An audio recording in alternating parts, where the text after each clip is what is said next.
Major League Baseball, front and center, just a few more days left in August with September on the horizon this weekend, the last month of this long MLB season. And a marathon that is 162 regular season games. To set the stage for all of that, our MLB Insider, the host of Newswire, which starts each and every weekday at 11 a.m. Eastern Time, Craig Mish, joins us here on this Thursday on the Early Line. Craig, as always, we thank you for your time.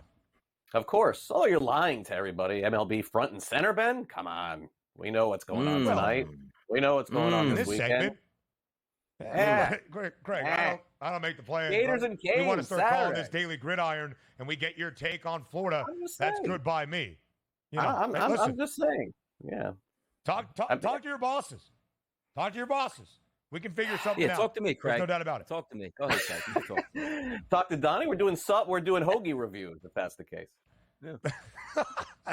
Listen, if it was up to Donnie, we would be slandering people's good names like Rob Thompson for sending out Taijuan Walker last night, but we'll get to that in a little bit. So, as we still focus on MLB, even if it's not quite front and center for the entirety of the sports landscape this weekend or even on this Thursday, we touch them all in the daily basis.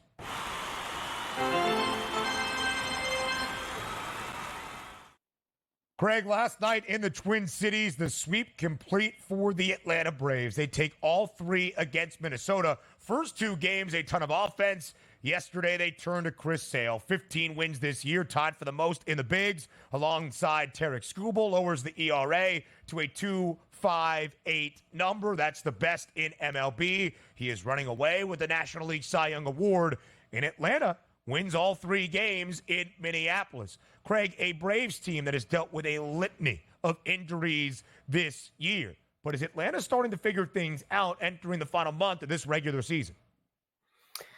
They're hanging in there. The National League Manager of the Year market is very interesting at this point, too, because if Atlanta was to get Ben in the 90-some-odd win mark, you could really make the case that this may be Brian Snitker's best job as manager of the Atlanta Braves. They've lost players like no other team in the big leagues. Now, yes, they're getting incredible performances out of their pitching staff. Schwellenbach, who they called up, all of a sudden, he's a big player on that team. We know Chris Sale's had a great year.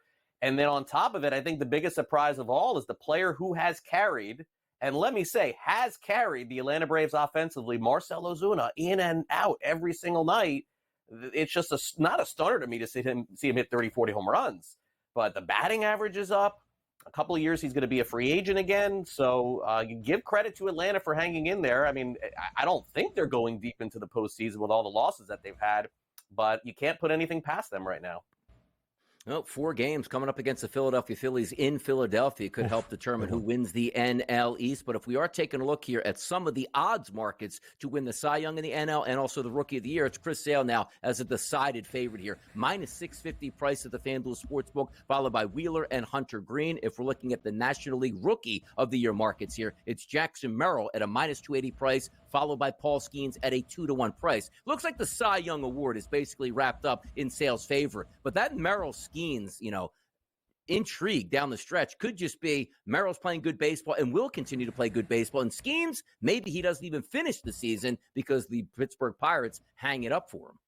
Yeah, they're really not talking a lot about this at this point because we're still at the stage of the season, Donnie, where tickets are still sold in Pittsburgh. So, True. It's kind of hard right now at the end of August to say the last 2 weeks of the season you're not going to see Skeens pitch. The other thing that's really hurt him, I know it doesn't really matter in terms of metrics or stats or the way that people vote, but it is kind of crushing to see him go deep into these games and then the bullpen completely gives it up. And so I don't think that's helping his case at all. But again, it is still open. That race is still open. If for some reason Skeens was to go toe-to-toe at the end of the season and Merrill was to slump over the next few weeks, these odds would get tighter. As far as Wheeler goes, I do think at this point it is open and shut. The funny thing to me is to see how deep the odds are for the third pitcher on that board was, with Hunter Green being 55-1 and not pitching. So it just kind of tells you here at this point who is going to win the Cy Young. Yeah, it's going to be Sale in the end. The Buccos were 2 games above 500 at the end of July, still in the National League Wildcard chase. They are now just 7-18 in the month of August. And yesterday I thought represented what Skeens' outlook is for the final few weeks of this MLB season. 5 innings of work, only 82 pitches. Left the game when Pittsburgh had an 8-3 lead. And then, of course, the Cubbies rallied, scoring 11 unanswered in the final 3 innings to win 14-10 over Pittsburgh. Craig, the American League Central has also seen its race for the divisional top spot heat up. The Guardians avoid a 4-game sweep against Kansas City yesterday at home, rallying in the 7th against KC. But the Royals and the Guardians entered yesterday tied for the top spot in the AL Central. When all is said and done, at the end of September into October, who wins this division? Yeah, I think it's going to be the Royals. I do. I feel like the Royals are playing the best baseball. It doesn't really matter what happened in April and May anymore. It happens what matters now. Twins clearly getting swept, losing 3 home games. That's going to come back to sting them in the end. I'm not going to discount Cleveland at all. They have the best player on that board in Jose Ramirez. So if one player can carry a team, it's going to be him. But I probably would say that the Royals, who made all those offseason moves that people looked at and said, Seth Lugo, what is that all about? What are you doing? Yeah, I mean, it's worked out for them. They've gotten good offensive performances, too. Michael Massey's been a nice surprise for them. So, yeah, I'll probably say that, by the way, this is going down to the last day of the season, I think. But I think it'll be the Royals in the end. It'll be fun. Mm-hmm. Rubber match, some baseball today out in the desert in Phoenix. Yesterday, another blown save from Edwin Diaz, who has struggled this year for the Mets. Corbin Carroll, a grand salami in the home half of the 8th for Arizona to rally. So it's the rubber match between the D-backs and the Mets. Arizona, a slight favorite. Both of these teams, Greg, thick in the National League wildcard chase, but the Mets on the outside looking in. Arizona in the top spot. So does New York have much life left in that NL wildcard race? They're alive. I mean, David Peterson has pitched really well. This is a very tough game to call. You saw the odds there, guys. I mean, this is the kind of game you check back in the 5th inning. And if you see the Mets with a lead, you may go with the plus money the other way. I'll pass on this one, but it should be competitive. Yeah. It should be, and a significant game today out in Phoenix between the D-backs and the Mets. Craig, we'll see you on Newswire in just about 40 minutes. More on the early line comes your way up next. A very important 4-game divisional set starts on this Thursday night at the Bank in Philadelphia between the Braves and the Phils. The final time these two clubs will meet up this year in the 2024 regular season. Philadelphia is a home favorite tonight at minus 154. The Phils unable to sweep the Stros yesterday. They got planked 10-0, but they did win the first 2 games of the series. They had won 9 of their last 13 before last night's loss to Houston. The Braves coming off a sweep in Minneapolis. They continue the road trip tonight in Philly. An important opener for a significant 4-game set this weekend, DRS, in Philadelphia. What do you expect? Yeah, you're taking a look at that price point, and I know a lot of people might be saying, like, that's really too high for the Philadelphia Phillies at this point. I do disagree. Now, granted, if you're betting the Phillies, would you like that price point lower? Yes, you would. But the plus 128, I don't think is viable for me tonight from an Atlanta Braves perspective. If we're looking from a pitcher-to-pitcher matchup, the Phillies do have the better pitcher on the mound tonight. Charlie Morton, just your average pitcher, aging veteran here, looking to eat up innings. He struggled all season long with right-handed batters. You get a plethora of them tonight from the Philadelphia Phillies. And also from an embarrassing performance yesterday, the Phillies will be locked in. And Christopher Sanchez has been a decent pitcher. Over the last 60 days, his ERA, Ben, is a little bit high, but his xFIP number is coming in certainly manageable around, let me just see that, 3.46. So that works out in his favor. I do think the Phillies are the better team tonight. And yes, it is hard to take a team fresh off of getting waxed by the Astros, but you have to remind yourselves they did win that series. And also, you take a look at Atlanta Braves team on the road, had a great series against the Minnesota Twins. Yeah. This is playoff atmosphere. This is playoff baseball. If you look at the 1 through 9, the Phillies have it better. The starting pitcher, the Phillies are better. As an overall team, they're better, and they're home tonight. They should be able to win this game. So yesterday would have been great if the Phillies won 10-0, but they didn't. I think they bounce back in a big way tonight and secure a victory in game number 1 of this 4-game set against the Atlanta Braves. These two teams met last week in Atlanta. The Braves won 2 of 3 to take the set, including that series victory. The Braves have won 9 of their last 11. In fact, the Braves have played the Phillies 9 times this year. They've taken 6 of those 9. Now, it's still a substantial lead for Philadelphia in the National League East. A 5-game lead for the Phils, minus 1150 to win the division and National League East crown that Atlanta has claimed the last 6 years in a row in MLB. That not really in question unless things go haywire in this 4-game set. Atlanta playing good baseball, and despite not sweeping the Astros yesterday, Philadelphia 9-5 in their last 14. The rubber match tonight out in Los Angeles. It is late night in L.A. at the Ravine between the Dodgers and the Orioles. Baltimore won game number 1. L.A. responding last night 6-4. Some sloppy defense yesterday. 4 errors combined between the two clubs. 3 from the O's. The Dodgers a minus 154 favorite tonight. Total at 9. 2 young arms on the bump. Bobby Miller for L.A. Cade Povich for Baltimore. Don't be afraid of that 9.5 tonight. I think we do get runs. You take a look at Cade Povich, 6 starts over the past 6 weeks here, 6 starts over the past 60 days, 27 innings pitched. So that means he's not going all that deep into these games, and rightfully so. In ERA over those 60 days, been close to 8, and an xFIP number at a paltry 6.11. We're expecting some runs there out of the Los Angeles Dodgers offense. Flip it over to the Baltimore Orioles. Bobby Miller has really struggled this year. 180 batters he's faced in total, Ben, a 250 ISO and a weighted on base percentage of 411 combined. If we just focus on his past month in Major League Baseball, 25 right-handed batters he's faced. How about a 417 ISO and a weighted on base percentage of 501? 2 very good lineups tonight against questionable pitchers. It is a pitcher's ballpark. We get it. It will be a playoff atmosphere with these two teams, but I do think they can get double-digit runs tonight, so I'll take the over on the 9.5. The Dodgers have won 7 of their last 9. Again, the O's pretty mediocre since the break, and even 500, 19-19, just 12-13 in the month of August. They trail the Yankees by a full game for the top spot in the AL East. The Astros entered yesterday's series finale in Philly, having dropped 6 of their last 8. They avoid the sweep. Kansas City was looking for a 4-game sweep in the land. They lose the game. They were up 5-2 at the end of 6. Cleveland stormed back in the 7th. Minus 156, the number today in favor of the Stros in H-Town. Total of 8. 2 playoff teams in the American League. What do you like? Yeah, just to keep this short, 17 pitchers on the card today that have rated. Guess who's 5 and number 6 on the card? That's these 2 pitchers tonight. That's Brown and Singer. Playoff atmosphere in Houston. That 8, I'm not so sure. We get to 9 runs here. I'll lean on the under in this spot. I like that look, DRS. Hunter Brown on the bump, Brady Singer on the other side for KC. Some more prop perspective thoughts on this Thursday from SportsGrid.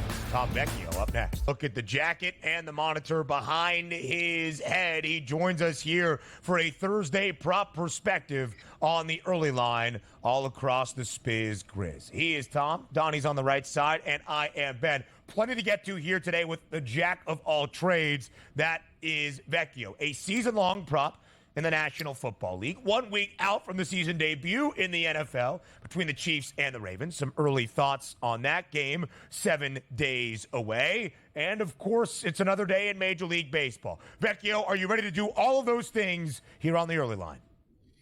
Yeah, I'm certainly ready to go. Thanks for having me. We know that rosters have been cut down. We know what the final, or mostly what the final rosters will look like. Wrapping up some season-long props, baseball. Let's get to it.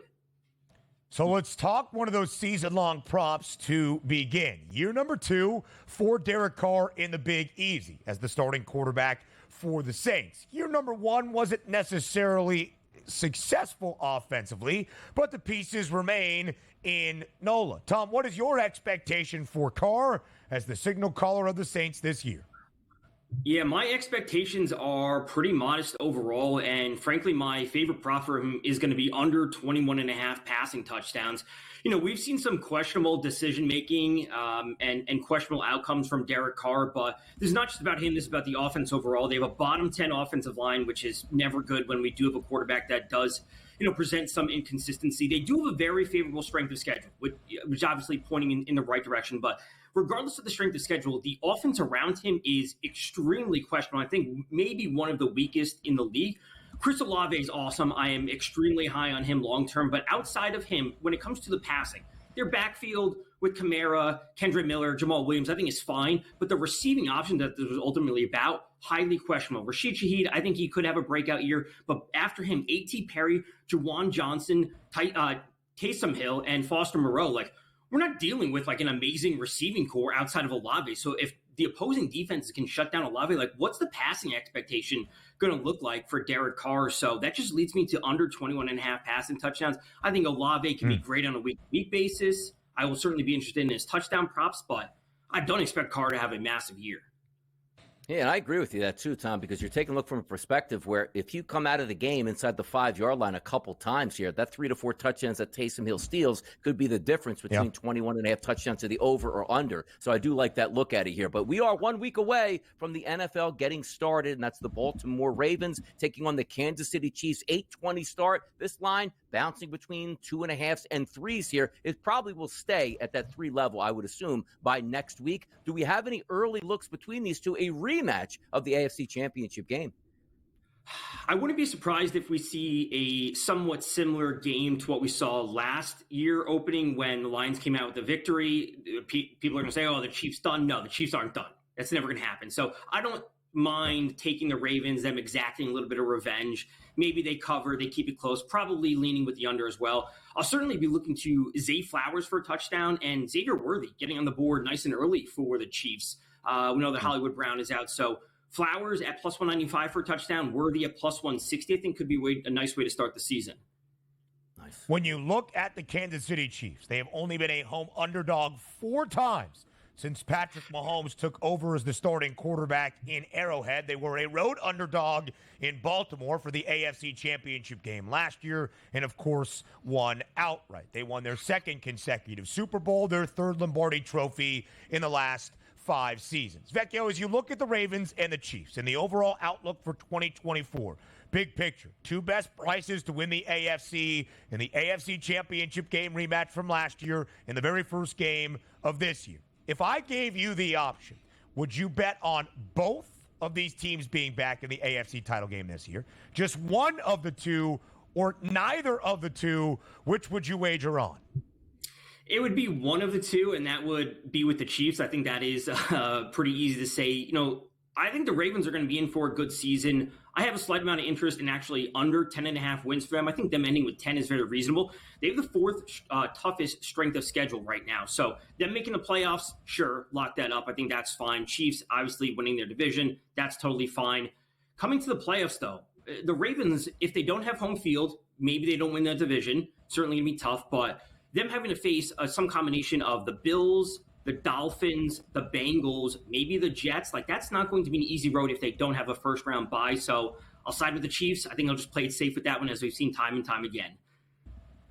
And by the way, we'll see a couple MVP candidates next Thursday night, but the NFL MVP award, otherwise known as the best quarterback in the NFL award, as follows: Mahomes, Allen, Stroud, Burrow, and Hurts. Are we seeing the top of this table here going to be able to take down an MVP? Or are there any long shots, Tom, that you might want to think about being a possible MVP candidate this season? I think it likely comes from that top group. Maybe we can throw Love in there just as a little bit of a longer shot. He has a nice step forward, some really good surrounding pieces. A part of me wants to take Dak Prescott just because I want to see this like revenge narrative. They didn't pay him. He has this monster season, but I ultimately can't trust the Dallas Cowboys to do basically anything right. So I don't want to trust Dak Prescott, but that number is certainly interesting along with a narrative, which I can get behind if push comes to shove. A little bit of a prove-it year, perhaps. Jerry Jones telling the media yesterday, contract talks with Dak Prescott remain unchanged, which means no new deal being signed, which more than likely means Dak will enter 2024 under the final year of his contract at the Star. Now we go to another sport. That's the MLB Diamond on this Thursday. 2 really solid American League teams that we would consider contenders for the pennant at this moment. The Royals, a little bit unproven, but the Astros certainly that playoff pedigree. Houston, a home favorite today against KC. Vecchio, what's your play in H-Town? That's going to be Brady Singer under 4.5 strikeouts. Singing a little bit of plus money. He's got a relatively modest 22.9% strikeout rate overall. Houston, right now, they are just getting more and more disciplined at the plate with their current active roster. They have a 17.7% strikeout rate versus righties. That is the lowest, second lowest in the league.